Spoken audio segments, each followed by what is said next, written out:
धई के शिष्य धरती पे उतारली की कन्या रूपना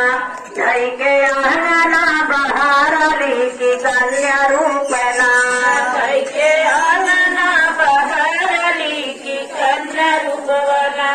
धई के आंगना बहारली की कन्या रूपना धई के आंगना बहारली की कन्या रूपना कौन रूप धई के मैया धरती पे उतारलू कमाने रूपवाना धई के आंगना बहारलू कमाने रूपवाना धई के आंगना बहारलू कमाने रूपवाना धई के भोजवा लगावलू कमाने रूपवाना धई के भोगवा लगावलू कमाने रूपवाना रूप धई के शिष्य धरती पे उतारली बिटियवा रूपना धई के भोगवा लगावली बिटियवा रूपना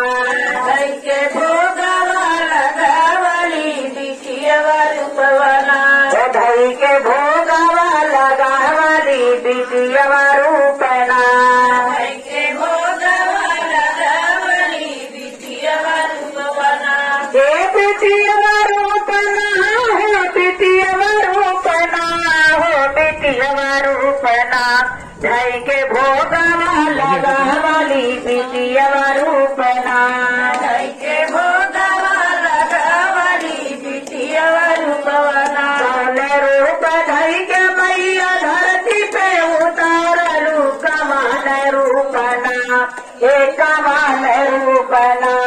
धई के दिहलू बरदाना कमान रूपना धई के देहलू बरदाना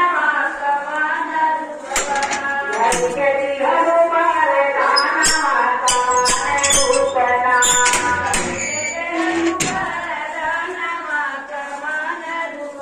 रूप धई के शिष्य धरती पे उतारली की दुर्गा रूपना धई के दिहली बरदाना की दुर्गा रूपना धई के देहली बरदाना की दुर्गा रूपवाना धई के दिहली बरदाना की दुर्गा रूपना धई के देहली बरदाना की दुर्गा रूपना एक दुर्गा रूपना हो शिष्य दुर्गा रूपना हो की दुर्गा रूपना धई के दिहली बरदाना की दुर्गा रूपना धई के देहली बरदाना की दुर्गा रूपना जुग जुग जी शिष्य तोहरा ललाना की अमर रहना तोहरे मांगे कैसे दूरा की अमर रहना तोहरे मांगी कैसे नूरवा की अमर रहना तोहरे मांगे कैसे दूरा की अमर रहना तोहरे मांगी कैसे नूरवा की अमर रहना कौन रूप धई के मैया धरती पे उतारलू कमान रूपवाना धई के आंगना बहारलू कमान रूपवाना धई के आंगना बहारलू कमान रूपवाना ज्यादा ज्यादा महादेव मैया भवानी की जय हो दया करी शिव गुरु महादेव शंभुवे गुरुवे नमः शंभुवे नमः।